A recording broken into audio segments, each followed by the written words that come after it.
The next thing I want to talk about with heat pumps is the defrost cycle. So remember, we're taking the heat from outside. The indoor coil becomes the hot coil because we've reversed the flow of refrigerant. So the coil outside becomes the cold coil.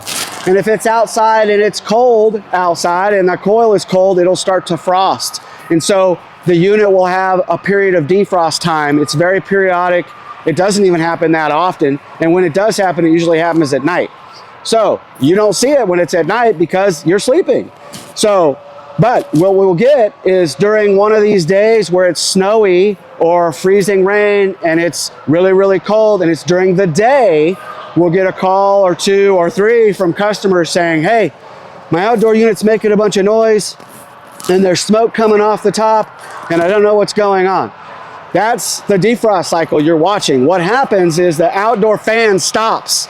The flow of refrigerant reverses. So essentially we're going back into air conditioning mode for a brief period of time to get the coil out here hot to melt off the ice. That you see coming off the top is just vapor. It's just steam, okay? There's really nothing wrong. It's not smoke.